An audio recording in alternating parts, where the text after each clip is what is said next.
이 시간에는 성경 말씀을 봉독하겠습니다. 성경 말씀은 골로새서 1장 24절부터 29절까지입니다. 나는 이제 너희를 위하여 받는 괴로움을 기뻐하고 그리스도의 남은 고난을 그의 몸된 교회를 위하여 내 육체에 채우노라.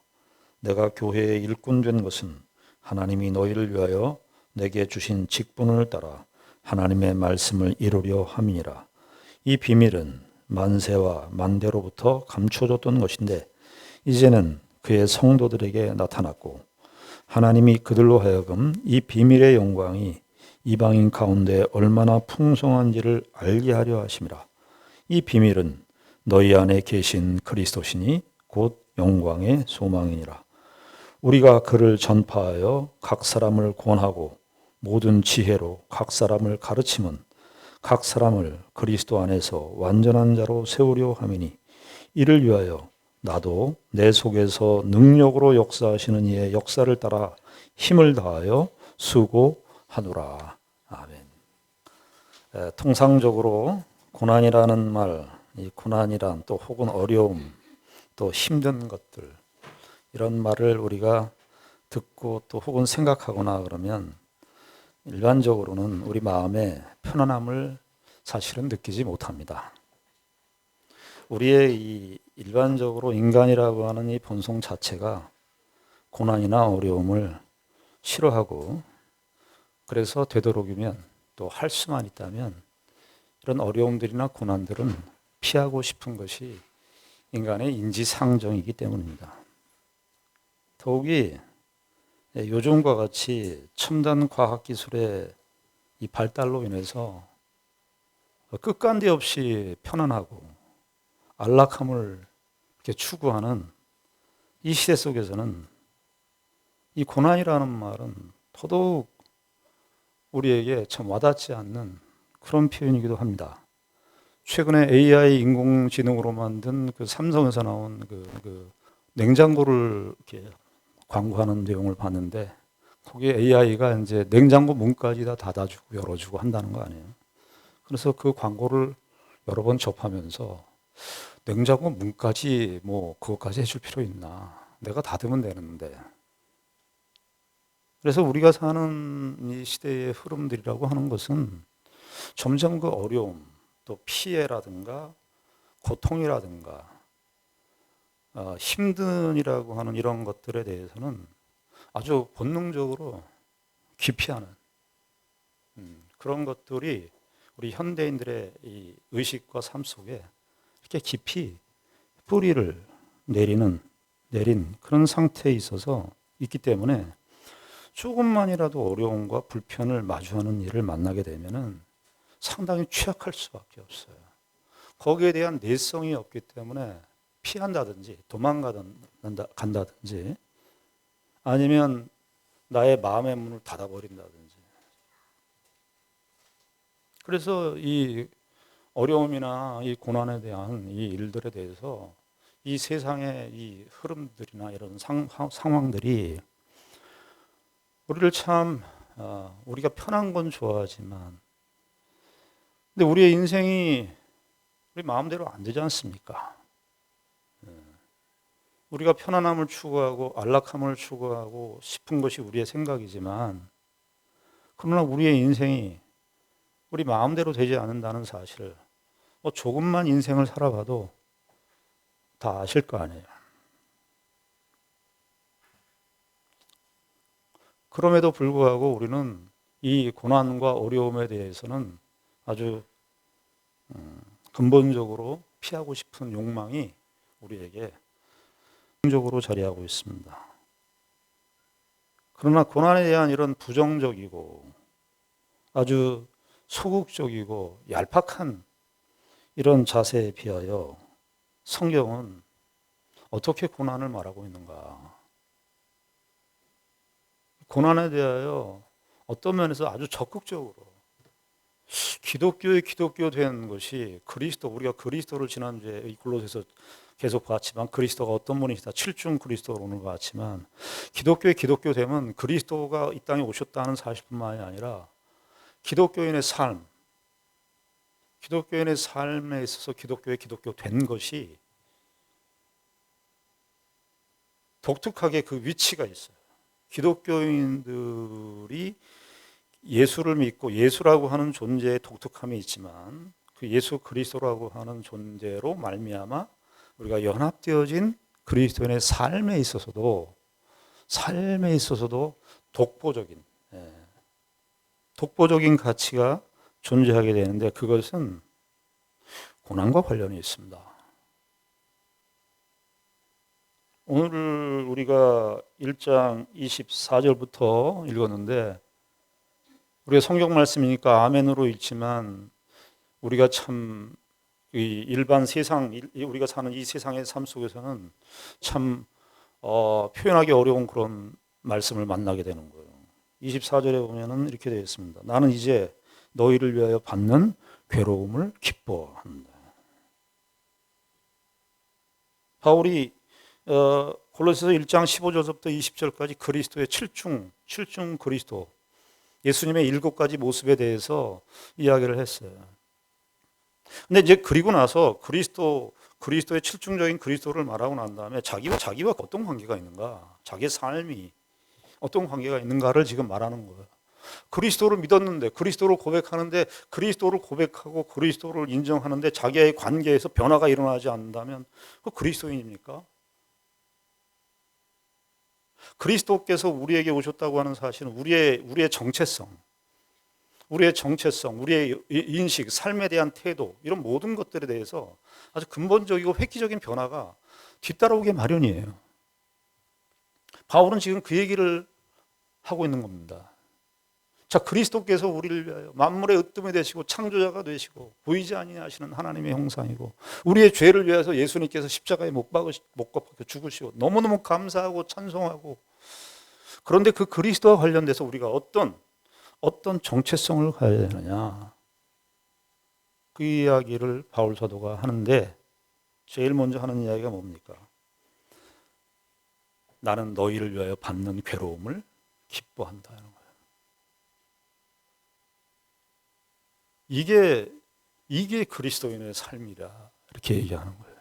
우리는 이 세상에 살면서 말이죠. 이해관계에 얽혀서 살아왔어요. 그래서 조금이라도 내가 조금이라도 손해를 보는 걸 못 견뎌합니다. 그래서 사람들이 살면서 누군가의 사기를 당하고 속임을 당하고 나를 이용했다 그러면 그것 때문에 속을 끓이고 잠을 못 자고 나 스스로를 완전히 그냥 더 피곤한 모습으로까지 끌고 가는 게 오늘날 현대인의 모습 아닙니까? 이 세상에서 저와 여러분들이 세상에 살아오면서 여러분들 뭘로 분노하셨어요? 우리가 뭘로 분노하셨습니까? 저 사람이 나를 배신했다. 저 사람이 나에게 피해를 끼쳤다. 결적 피해를 입혔기 때문에 나는 그런 형태의 사람들 만나는 거 보기도 싫어. 그런데 바울 사도는 지금 무슨 얘기를 하는 겁니까?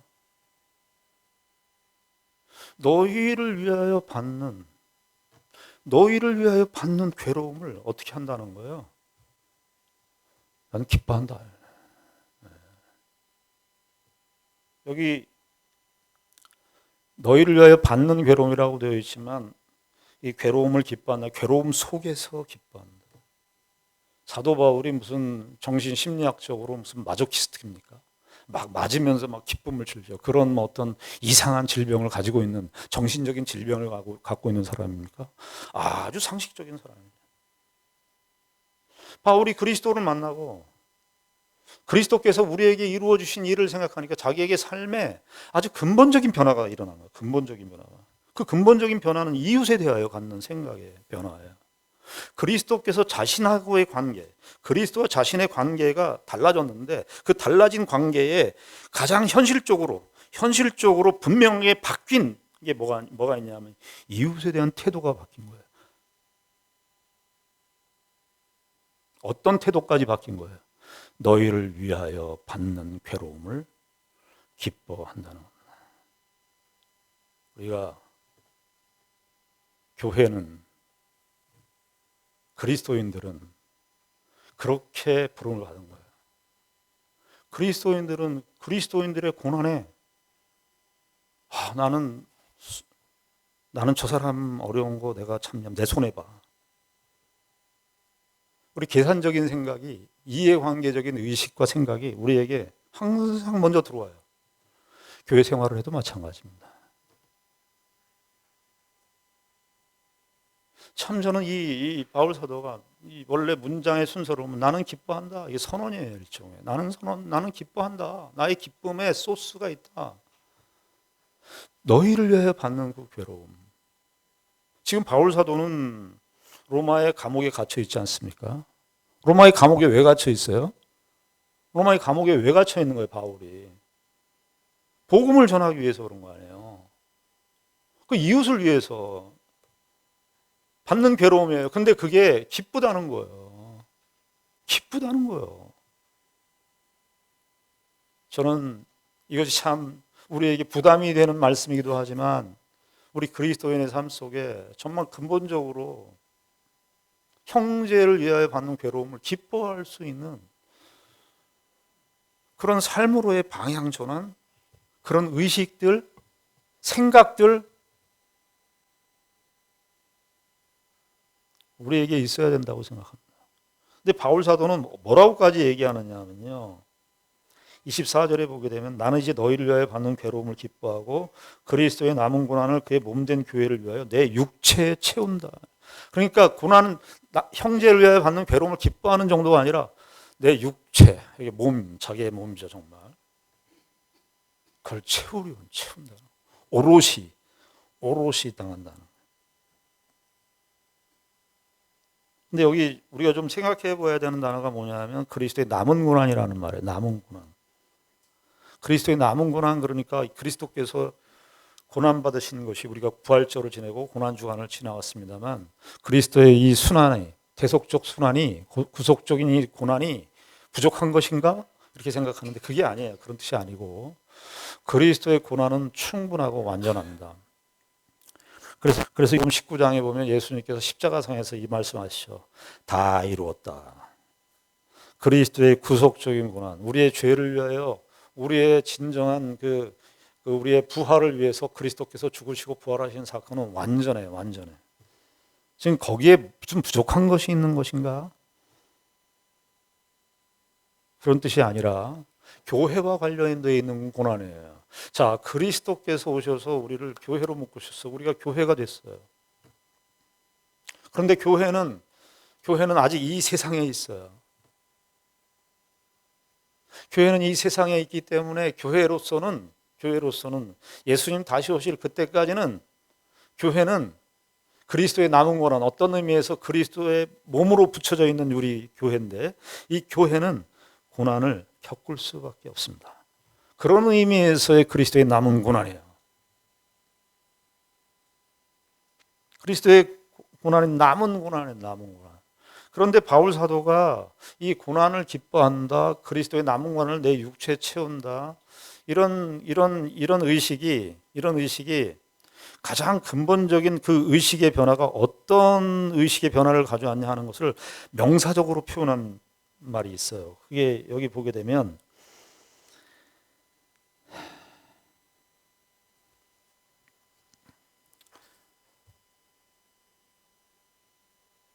25절에, 자 24절에 그 고난에 관한 이야기를 하고 25절에 보면 내가 교회의 일꾼 된 것은 이렇게 되겠습니다. 내가 교회의 일꾼 된 것은 하나님이 너희를 위하여 내게 주신 직분을 따라 하나님의 말씀을 이루려 함이라. 그러니까 그리스도 안에서 자기의 정체성이 바뀌었는데 그 정체성을 뭐라고 얘기하냐면 교회의 일꾼이라는 말을 씁니다. 일꾼. 23절에 보면은 만일 너희가 믿음에 거하고 터 위에 굳게 서서 너희 들은 바 복음의 소망에서 흔들리지 아니하면 그리하리라. 이 복음은 천하 만민에게 전파된 바요 나 바울은 이 복음의 일꾼이라고 하죠. 여기선 23절에서는 복음의 일꾼, 25절에서는 교회의 일꾼 되었다 그래요. 복음이라고 하는 것은 내용이죠. 이 복음의 내용으로 복음의 그 일꾼 돼서 복음을 전했어요. 바울 사도가 자기 정체성을 인식하기를 일꾼이라고 인식하고 있는데 그 무슨 일꾼이냐? 복음의 일꾼이었어요. 복음의 일꾼은 복음은 내용이고 교회의 일꾼, 25절의 교회의 일꾼은 그 나타난 결과예요. 그러나 복음이 됐든 교회 됐든 바울은 자기 자신을 인식할 때 일꾼이라고 인식하고 있습니다. 이 일꾼이라는 말이 골로새서 1장에서 한 4번 등장을 합니다. 1장 7절에 보시게 되면은 이 골로새 교회를 개척한 에바브라를 향해서 쓰는 표현이 나오는데 1장 7절에 보면 이와 같이 우리와 함께 종된 사랑하는 에바브라에게 너희가 배웠나니 그는 너희를 위한 그리스도의 신실한 뭐라고 되어 있죠? 신실한 일꾼. 신실한 일꾼. 4장 7절에도 나와요. 4장 7절에 아까 에바브라도 일꾼이고 바울도 일꾼이고 4장 7절에 또 인물 하나가 나오는데 두기고라고 하는 사람이 나와요. 4장 7절에 보면 두기고가 내 사정을 다 너희에게 알려주리니 그는 사랑받는 형제요 신실한 어떻게 됐어요? 일꾼. 그러니까 일꾼이라는 말이 골로새서 4장에 골로새서에 4번 나오는데 에바브라, 바울, 두기고. 이 두기고는 아마도 이 바울 사도의 편지, 이 에베소서, 빌립보서, 골로새서가 회람용 서신이었거든요.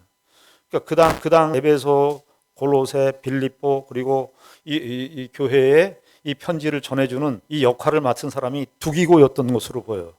에베소서에서도 두기고 나오는데 거기서도 두기고를 향해서 일꾼이라고 일꾼. 근데 우리가 얼른 생각하면은 우리가 이 일꾼은 바울과 같이 이렇게 사도적인 신분을 사도적인 사명을 받은 사람 그런 사람만이 하는 일꾼. 에바브라 같이 그렇게 정말 헌신된 사람들이 하는 그런 일꾼. 그런 사람들만에게 지칭되는 아주 특별한 표현으로 일꾼. 두기고 같이 그 아주 대표적으로 그런 일을 맡아서 하는 그런 사람들을 가리켜 일꾼이라고 생각하기 쉬운데 일꾼이라는 말의 이 단어의 의미는 보편적입니다. 모두가 다 일꾼이에요.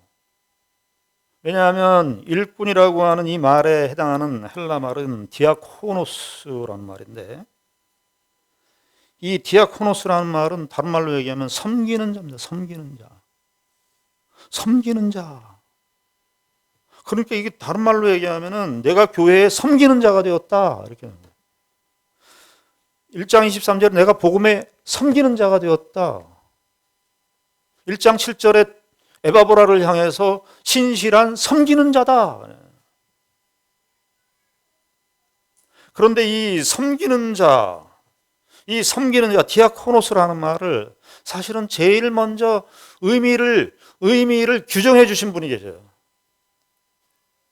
마태복음 20장 26절 27절에 보게 되면 예수님께서 제자들에게 이 얘기하시는 부분이 나와요. 20장 6절 27절에 보면 26절 마태복음 20장 26절에 너희 중에 누구든지 크고자 하는 자는 너희를 섬기는 자가 되고 그때 쓰였던 단어가 똑같은 단어예요. 디아코노스. 너희 중에 누구든지 크고자 하는 자는 너희를 섬기는 자가 되고 27절 너희 중에 누구든지 으뜸이 되고자 하는 자는 너희의 종이 되어야 하리라. 이 종은 둘로스란 말이에요. 그러니까 예수님께서 제자들에게 하신 말씀인데 이것은 보편 그리스도를 따르는 모든 사람들에게 해당하는 내용이에요. 그러니까 바울은 그리스도께서 실중적으로 그리스도의 모습을 소개하고 있는데 그리스도와 자기와 관계성에 있어서 자기는 어떤 사람이냐? 자기가 왜 복음을 위하여 너희를 위하여 받는 괴로움을 기뻐하느냐? 내가 그리스도의 남은 권한을 내 육체에 채우는 것을 기뻐하느냐? 그 가장 근본적인 정체성이 뭐냐 하면 나는 섬기는 자라. 섬기는 자.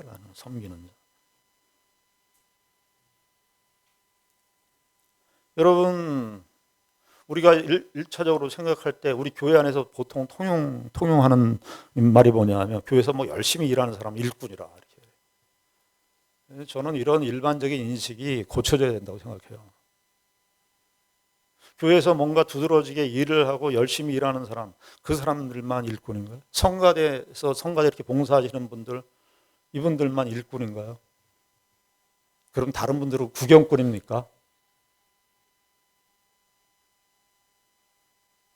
교회 생활하면은 여러 가지 어려움, 힘든 일, 상처받는 일, 실족받을 만한 일들이 많습니다. 실제적인 교회 생활을 하다 보면 그런 일들이 있습니다. 교회에서 제일 안 좋은 의식이 뭐냐면 손님 의식입니다.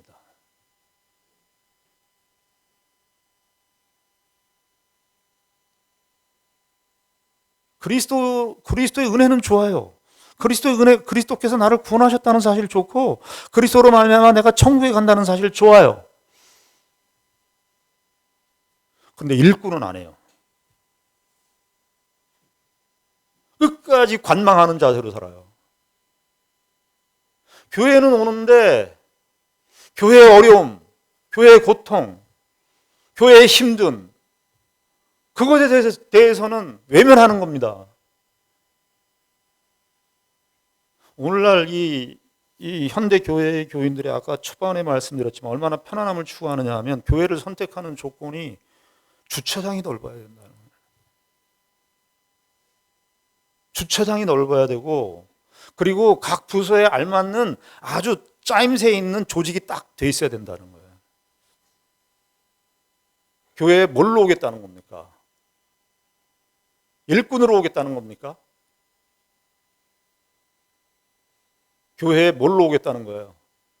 난 손님으로, 영원한 손님으로. 나는 관망자로. 나는 구경꾼으로 오겠다는 겁니다. 여러분, 이 세상의 교회는 고난이라는 말, 그리스도의 남은 고난이, 이 남은 고난이, 남아져 있는 고난이 거기에 다 포함되어 있어요. 우리의 연약함, 우리의 못난 모습, 다 어디에서 비롯되느냐 하면요. 섬김의 정신이 부족하기 때문에 그렇습니다. 섬김의 정신이 아예 없거나, 섬김의 정신이 부족하거나, 섬기는 데 있어서 인내해야 되는 이 부분을 우리가 이해하지 못하기 때문에 그렇습니다. 교회 안에 들어오면 정말 화가 나는 일들 많고 힘들고 상처받는 일들이 많아요. 그러나 그것을 견뎌내야 돼요. 그것도 섬기는 거예요.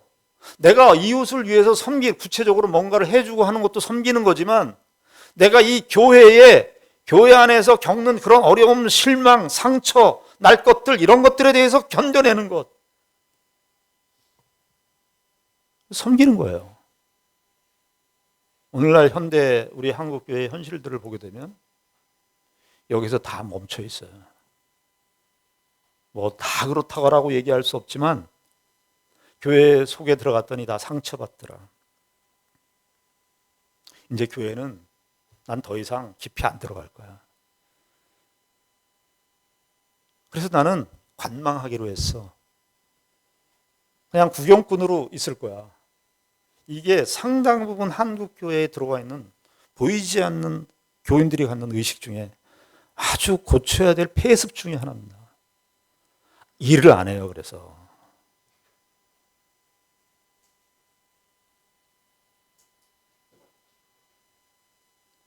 자, 바울 사도는 자기가 교회를 위하여 받는 괴로움을 기뻐하고 그리스도의 남은 고난을 내 육체에 채운다. 나는 교회에 이렇게 섬기는 자라. 섬기는 자. 원래 이 섬긴다, 종이다 이런 말들은 그 당시 헬라 세계에서는요 쓰지 않았던 그 말을 하기 싫어했던 용어 중에 하나였어요. 누가 섬기는 자 종 노릇하겠어요. 원래 이 섬기는 자라는 말은 원래 그 어떤 그림이냐 하면은 주인이 목욕하고 나왔을 때 수건을 딱 들고 서 있는 수건을 주인님 여기 수건이 대령되어 있습니다. 이 수건으로 몸을 닦으시죠. 하고 있는 그 일을 가리켜서 디아코노스라고 그랬어요. 둘로스라고 하는 말은 바울 사도가 자주 쓴 말인데 바울 서신서 속에 자기가 그리스도의 종이라고 그럴 때 둘로스라는 말을 썼는데 종이라는 말은 더 천한 사람이에요. 인간성이 없는 인격적인 대우를 못 받는 그 당시 헬라 사람들의 세계 속에서는 아주 천대받는 단어가 종이고 섬기는 자 이런 뜻이었어요. 근데 그리스도께서 이것을 재해석해내는 거예요. 그리스도께서 오셔서 우리에게 삶의 가치의 전복을 우리에게 가르쳐 주시는 거예요. 근데 우리가 이것을 실제적으로 신앙생활을 하는 데 있어서 만만치 않습니다. 그래서 오래 참는 것이 필요하고요. 이 섬기는 일에 있어서 성실함이 필요하다는 거 아십니까? 우린 내가 어떤 사람에게 유익을 주거나 내가 어떤 사람에게 혜택을 베풀 때는 그 혜택을 베푸는 그 베품의 대상이, 베품을 받는 대상이 성실해야 된다라고 생각을 해요. 아니요, 그렇지 않습니다. 여러분, 예수님께서 우리에게 섬겨주셨는데, 이 땅에 오셔서 십자가에 죽기까지 우리를 위해서 섬겨주셨는데, 그렇게 섬겨주시지 않았다면 우리는 우리의 구원이 불가능합니다. 우리는요, 아직 죄인 되었을 때, 아직 연약할 때, 로마서식으로 얘기하면, 그때 예수님께서 우리를 위하여 구원을 준비하고 계셨어요. 어떻게 해야 돼요? 섬기는 자가 더 성실한 거예요. 세상의 문법하고 다른 겁니다. 야, 네가 도움을 받으려면 네가 와서 나한테 무릎을 조아리고 고개를 조아리고 매번 찾아와서 나한테 부탁을 해야지. 아니, 성경에서는 뭐라 그래요? 도와주는 사람이 성실하게 해야 되는 거예요. 도와주는 사람이 애써서 해줘야 되는 거예요.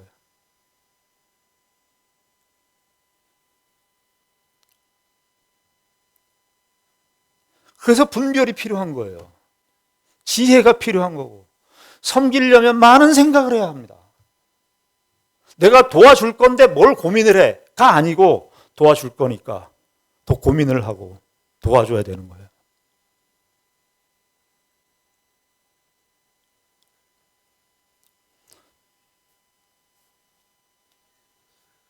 자, 그런데 바울이 이렇게 섬기는 자로 살았다. 섬기는 자로 살았다. 근데 섬김의 목적이 뭐냐는 거예요. 섬김의 목적. 교회를 위해서 그 고난 당하는데 고난의 목적이 뭐냐? 목적. 25절 하반절에 보시면, 25절을 보시면 이렇게 되어 있어요. 내가 교회의 일꾼 된 것은 하나님이 너희를 위하여 내게 주신 직분을 따라 하나님의 말씀을 어떻게 한다? 이루려 함이라. 바울 사도가 그렇게 받는 괴로움을 기뻐하고 그리스도의 남은 고난을 위하여 자기의 육체에 채우기까지 하는 그 일이 그냥 의미 없이 목적 없이 하는 게 아니라 분명한 목적이 있는데 그 목적이 뭐라는 겁니까? 하나님의 말씀이 우리 가운데 이루어지는 것. 교회의 모든 사역에 지금 21세기 우리 교회의 모든 사역의 핵심이 저와 여러분들에게 이 말씀을 정말 사도 바울의 이 고난을 통해서 이 바울 서신이 기록되지 않았습니까? 그 수고를 통해서 우리에게 이렇게 오늘날 21세기에도 이 성경을 읽을 수 있도록 그렇게 하셨어요. 지나온 모든 세대의 우리의 선배 신앙인들이 그 고통과 어려움을 겪으면서 말할 수 없는 그 힘든 일들을 겪으면서 이렇게 와서 복음을 전해주고 기독교의 내용들을 우리에게 참 잘 정리를 해서 요약을 다 해줬어요. 여러분, 우리 장로교회는 리폼드입니다. 리폼드 처치예요. 근데 거기에 중요한 단어가 뭐냐면 ED예요. ED, 리폼드예요. 리폼 처치가 아니고 리폼드 처치예요. 리폼드라고 하는 말은 개혁되었다는 거예요. 근데 그 개혁되었다는 거를 우리 선배 신앙인들은 어디까지를 얘기했냐면, 어디까지가 개혁됐다 이렇게 얘기했냐면 1600년대 영국의 웨스트민스터 신앙 대소요리 문답과 신앙 고백서, 거기서 딱 개혁 다 됐어요. 성경과 기독교에 관한 전반적인 모든 틀들이 그때 다 완성이 된 거예요. 근데 이 틀을 자꾸 벗어나요. 이 틀을 자꾸 벗어나요. 그래서 개혁된 교회예요. 개혁이 다 끝났어요. 개혁이 다 끝났는데 그 웨스트민스터 영국의 웨스트민스터 한 4년 5년 정도 100한 10명 정도 정확하게 인원수는 기억나요. 상당히 많은 목사님들이 다 모여서 그 당시 때 웨스트민스터 대소요리 문답, 소요리 문답은 우리 청소년들을 위해서 대요리 문답이고, 소요리 문답이 과정이 지나면 대요리 문답을 하고, 대요리 문답을 끝나고 나면 웨스트민스터 신앙 고백서 전체 30개항에 해당하는 방대한 그 볼륨을 가지고 다 공부를 했어요. 왜 그랬죠? 왜? 하나님의 말씀을 교회 안에 이루려고. 하나님의 말씀을 우리에게 이루려고.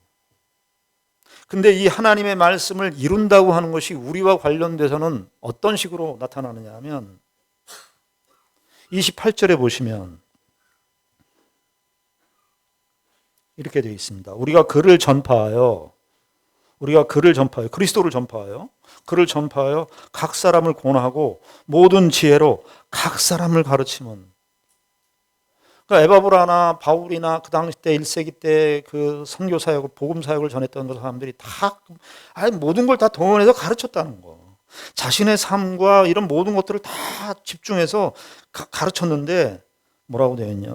뭐라고 말합니까? 각 사람을 그리스도 안에서 완전한 자로, 그리스도 안에서 완전한 자로 세우기 위해서. 그리스도의 완전한 자로 세우는 일에 있어서 말씀이 없으면 불가능한 겁니다. 신앙의 성숙과 관련되어서 반드시 필요한 것은 하나님의 말씀의 풍성함이 같이 가야 되는 거예요. 말씀을 가지고 해야 그리스도의 장성한 분량이 충만한 데까지 우리가 같이 가는 일이 같이 연합되어서 이루어지는 일이에요. 바울 사도가 왜 이 고난을 기뻐했냐? 바로 이런 일들이 이루어지니까 자기가 기뻐하는 거야. 자기가 실제적으로 복음을 전하지 않았지만 에베소 지역에서 하나님의 말씀을 증거할 때 에바브라라고 하는 이 젊은이가 등장을 해서 자기 교육을 받고 골로새라고 하는 지역, 라우디게아 지역, 히에라볼리에 있는 지역에 있는 교회에 에바브라가 이 하나님의 말씀을 전해서 이렇게 교회가 세워지게 된 거예요. 그게 너무 기쁜 거죠. 교회의 기쁨은 바로 여기에 있어야 하는 겁니다. 제가 여러분들에게 21년, 우리가 21주년을 보냈습니다만 하나예요, 사실은. 하나님의 말씀을 잘 들으시라고. 하나님 말씀을 좀 더 가까이 하시라고. 왜냐하면 그것이 그리스도의 완전한 자로 우리의 세워지는 데 있어서 필수 불가결한 내용이기 때문에 그렇습니다.